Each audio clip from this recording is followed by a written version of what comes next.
자, 이렇게 무시무시한 암세포가 하루에도 우리 몸에 수천 개씩 생긴다고 한다면 여러분도 믿으시겠습니까? 그런데 우리는 왜 암에 걸리지 않았을까요? 왜 고래나 코끼리 같은 대형 동물은 암에 걸리지 않는 것일까요? 안녕하세요, 붕어킹입니다. 오늘은 이전에 설문조사에서 밝힌 대로 특별 컨텐츠를 좀 준비를 해봤는데요. 오늘의 주제는 바로 암입니다. 단순히 암에 걸리는 이유가 아니라 암에 걸리는 원리는 무엇인지, 치료의 방법과 치료의 원리는 무엇인지에 대해서 자세히 한번 이야기해 보도록 하겠습니다. 먼저 암에 걸리는 이유는 간단히 한 문장으로 정리할 수 있습니다.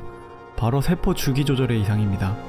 인간의 세포는 지속적으로 분열을 하는데 여러분들이 중고등학교 때 배웠던 그 주기를 따라 분열합니다. 그런데 이 분열 주기에서 어떠한 문제가 발생하여 무한히 분열하는 종양세포가 생겨나고 이는 암으로 발전합니다. 그렇다면 이 분열 주기에 왜 문제가 생긴 것일까요? 지금 바로 알아보도록 하겠습니다. 세포가 분열할 때는 필연적으로 유전자, 즉 DNA의 복제가 일어납니다. DNA를 한 땀 한 땀 장인정신으로 복제하는 것이죠. 여러분들이 필수품으로 사용하시는 스마트폰의 공정 분량률이 10만 분의 1 수준입니다. 엄청나게 낮은 수치죠. 그런데 DNA의 복제 분량률은 100만 분의 1로 사실상 완벽에 가까운 수치입니다. 하지만 여기에는 문제가 있는데요. 바로 인간의 유전자가 무려 30억 개나 된다는 것입니다. 이렇게 낮은 수치임에도 불구하고 약 3,000개 정도의 분량이 발생하게 되는 셈이죠. 다행히도 생명 시스템은 이러한 분량을 가만히 두지 않습니다. 바로 복구를 시도하거나 세포를 자살하도록 만듭니다. P53 단백질과 PRB와 같은 단백질이 이런 기능을 하는데요.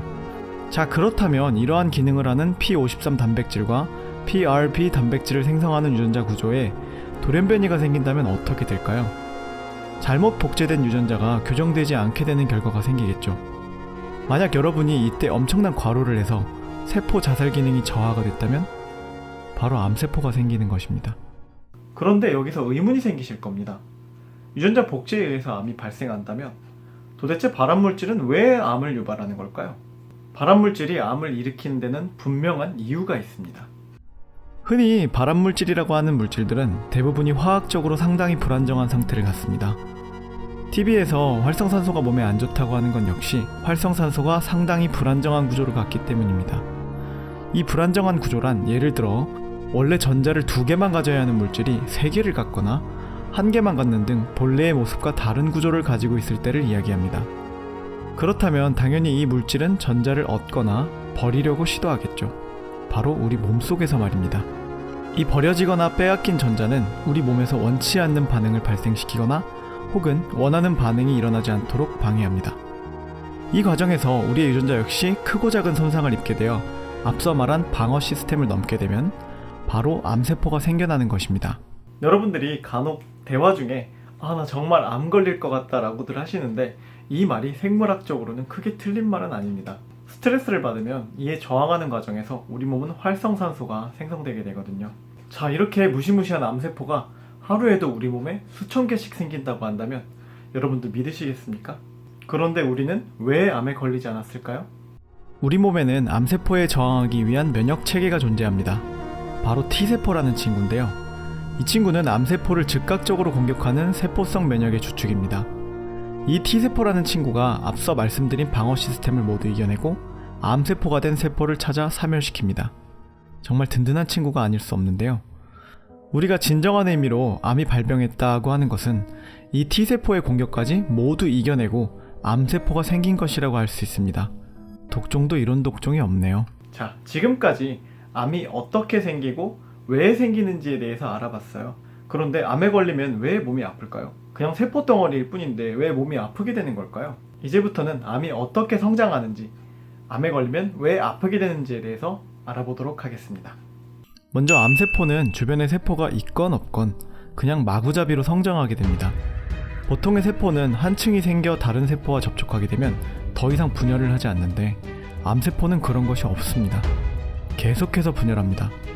이렇게 분열하게 되면 세포가 두텁게 자라 덩어리가 생기겠죠. 이것이 바로 종양입니다.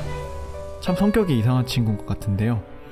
이렇게 세포가 잔뜩 모이게 되면 당연히 많은 영양분과 산소를 필요로 하게 됩니다. 이 영양분과 산소는 모두 혈액을 통해 공급받게 되죠. 때문에 암세포는 자신의 주변에 새로운 혈관이 자라도록 유도하고 더 많은 영양분과 산소를 공급받아 빠르게 성장하게 됩니다. 평소에 건강, 특히 노화에 대해 관심이 많으신 분들은 이 단어를 한 번쯤 들어보셨을 거예요. 텔로미어. 텔로미어라는 말을 혹시 아시나요? 암세포의 성장을 이야기할 때 텔로미어를 빼놓을 수가 없는데요. 지금부터 텔로미어에 대해서 간단하게 알아보고 가도록 하겠습니다. 우리의 DNA는 복제를 거듭할수록 끝부분이 잘려나갈 수밖에 없는 복제 방식을 가지고 있습니다. 마치 여러분들이 샤프를 이용하실 때 샤프의 마지막 짧은 부분은 어쩔 수 없이 버리게 되는 이유와 비슷합니다. 이런 이유로 DNA는 복제를 거듭할수록 끝부분이 손상되게 됩니다. 텔로미어란 DNA의 끝부분에 위치하는 아무 의미 없는 내용의 유전 물질인데요. 이 텔로미어는 DNA가 직접적으로 손상되지 않도록 대신 잘려나가는 방패인 셈입니다. 그런데 이 텔로미어가 모두 짧아져 사라지게 되면 우리의 유전자가 직접적인 손상을 받게 되겠죠. 바로 노화가 오는 것입니다. 그렇다면 암세포가 무한히 빠르게 증식하게 되니까 이 텔로미어가 모두 사라져서 없어지지 않을까요? 그렇게만 된다면 얼마나 좋을까요? 암세포는 이 텔로미어를 복구하는 효소를 가지고 있습니다. 우리가 노화의 원인으로 텔로미어를 지목을 하면서도 텔로미어 복구 효소를 섭취하지 못하는 이유도 암에 걸릴 확률이 엄청나게 높아지기 때문입니다. 암세포는 텔로미어를 복구하는 것은 물론 상당히 빠른 세포 주기를 가지고 있습니다. 보통 세포가 한 달에 한 번만 분열한다면 암세포는 휴식기를 갖지 않고 매우 빠르게 분열합니다. 즉 세포 주기의 대부분을 차지하는 간기가 거의 없다시피 합니다. 참 부지런한 친구가 아닐 수 없네요.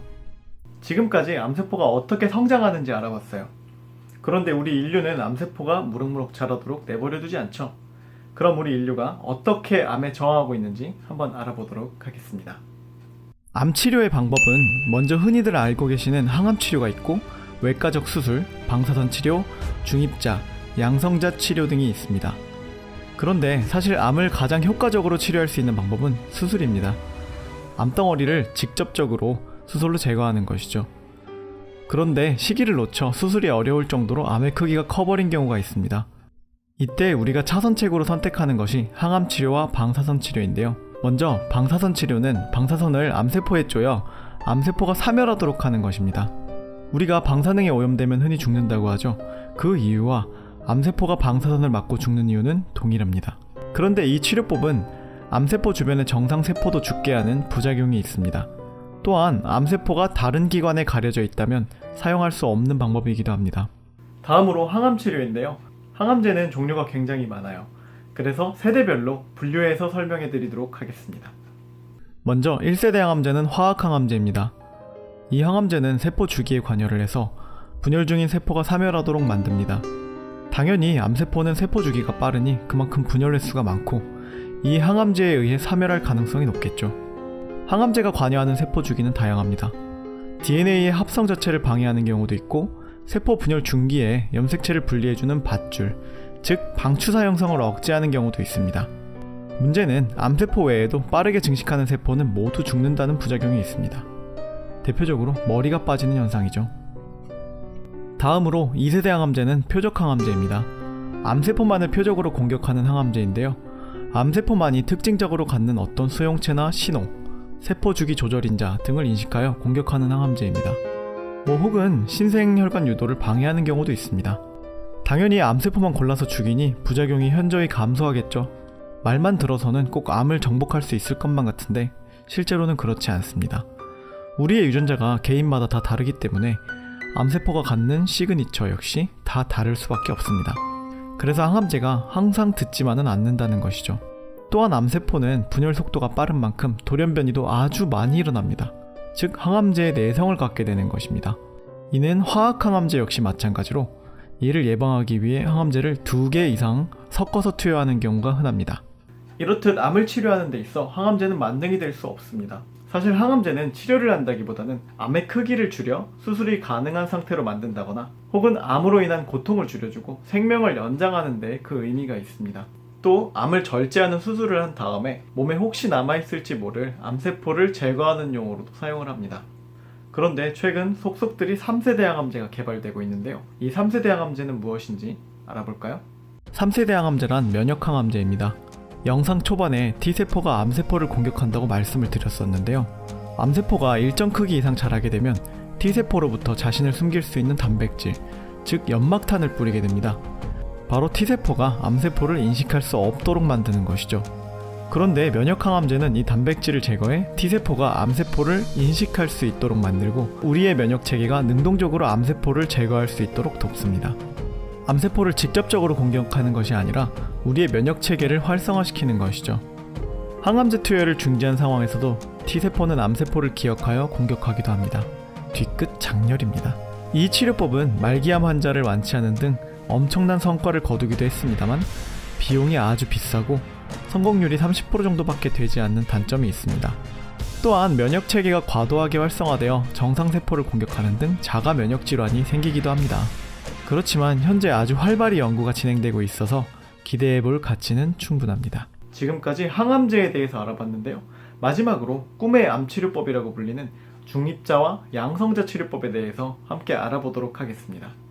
중입자 치료는 입자가속기를 이용하여 탄소 중입자를 고속으로 회전시켜 에너지를 응축시킨 다음 암세포를 향해 발사하는 것입니다.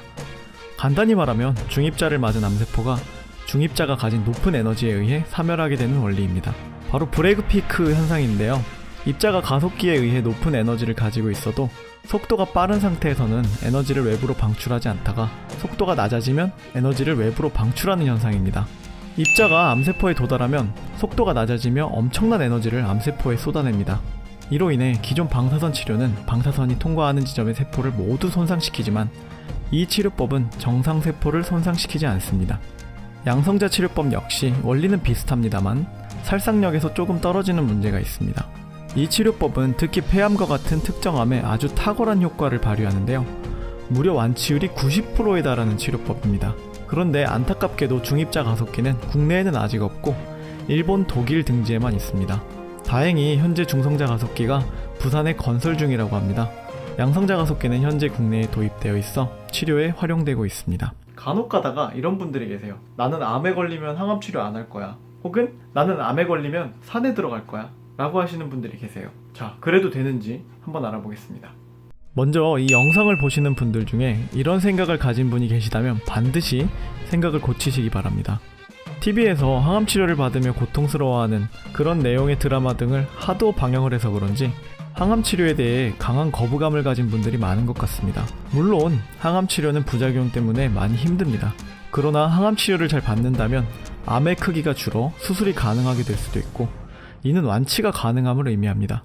또한 그렇지 않더라도 항암 치료를 지속적으로 받게 될 경우 2년에서 길게는 10년까지도 생명이 연장되며 암으로 인한 고통을 줄여 삶의 질을 향상시켜줍니다. 10년은 짧은 세월이 아닙니다. 도중에 의학 발전으로 새로운 치료법이 생길 수도 있고요. 반드시 항암 치료를 받으시기 바랍니다. 또 산으로 들어가시려는 분들 제발 그러지 마세요. 산에 들어가서 암이 나았다는 것은 암이 나았기 때문에 유명한 것이지 그것이 답이라서 유명한 것이 아닙니다. 기적이기 때문에 유명한 것입니다. 반드시 병원에서 적절한 치료를 받으시기 바랍니다. 특히 암 초기에 산에 들어가는 건 자살행위나 다름이 없습니다. 암 초기는 완치율이 굉장히 높습니다. 꼭 수술을 받으시기 바랍니다. 마지막으로 한의학으로 암을 치료해보려는 분들도 있습니다. 만약 암으로 한의원을 찾으신다면 정상적인 한의사의 경우 대형 병원을 가라고 권유할 것입니다. 즉 한의학은 보조수단으로만 생각하시고 수술 혹은 항암 치료를 받으시기 바랍니다. 한의학은 암을 치료할 수 없습니다. 물론 암과 사투를 벌이는 환자에게 여러가지 도움을 줄 수는 있습니다만 그것이 전부입니다. 반드시 수술과 항암 치료를 받으시기 바랍니다. 인류가 암을 극복하려고 하는 모습 정말 자랑스러운데요. 암이 빨리 정복됐으면 하는 게 저만의 생각은 아니겠죠? 자, 그럼 이번에는 암의 전이와 재발 그리고 2차 암에 대해서 한번 알아보도록 하겠습니다. 암의 전이는 암이 다른 곳으로 전파되는 것을 의미하고 재발은 암이 치료했으나 다시 발병하는 것을 의미합니다. 2차 암은 전혀 새로운 암이 다시 발병하는 경우입니다. 먼저 전이의 원리는 암세포가 혈관이나 림프관을 타고 다른 기관에 옮겨 붙은 것입니다. 예를 들어 대장암이 간문맥을 타고 간에 암을 일으키는 것이 있을 수 있겠네요. 그런데 재밌는 것은 이 암은 간암이 아니라 여전히 대장암입니다. 대장세포에서 생긴 암이기 때문입니다. 때문에 대장암과 관련된 치료가 효과적입니다. 재발은 상당히 위험한데요. 생존율이 극히 낮아지는 특징이 있습니다. 왜냐하면 재발은 기존의 치료가 실패했으며 그만큼 치료의 수단이 줄었음을 의미하기 때문입니다. 2차 암의 경우는 조금 다릅니다. 전혀 새로운 암이 발병한 것인데요. 재발과 달리 생존율이 극도로 낮아진다거나 하지는 않습니다. 그러나 암에 한 번 걸리면 2차 암이 생길 가능성이 높습니다. 처음 암에 걸린 이유는 여러 가지가 있을 수 있겠죠. 생활 습관의 문제라던가 혹은 선천적으로 P53 단백질과 PRB 단백질 등 암에 저항하는 기능이 약했을 수 있습니다. 암에 한 번 걸렸다면 반드시 생활 습관을 개선하시는 것이 바람직합니다. 네, 영상을 처음부터 지금까지 끝까지 들으신 분들이라면 지금 제가 하는 질문의 답이 굉장히 궁금하실 겁니다. 왜 고래나 코끼리 같은 대형 동물은 암에 걸리지 않는 것일까요? 대형 동물은 세포가 많잖아요. 세포가 많다는 건 암세포가 생겨날 수 있는 빈도가 상대적으로 높을 수 있다는 이야기인데요. 왜 암에 걸리지 않을까요? 대형 동물들의 경우 세포의 수가 많고 그만큼 분열 횟수가 많습니다. 분열 횟수가 많다는 것은 돌연변이의 절대적인 수가 증가함을 의미하고 암세포의 출현 기회가 높아지는 것을 의미합니다. 그런데 대형 동물들이 암에 걸리지 않는 이유는 이 대형 동물들이 진화를 거치며 P53 단백질의 유전자를 인간의 20배가량 가지고 있기 때문입니다. 인간은 단 하나인데 이렇게 많이 가지고 있으면 당연히 암에 걸릴 확률이 거의 없겠죠?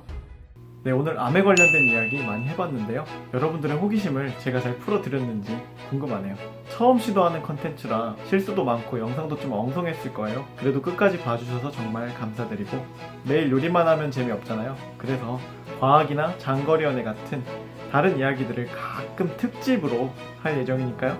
많이 기대해주시고 오늘 영상은 여기서 마치도록 하겠습니다. 구독과 좋아요 부탁드려요. 안녕.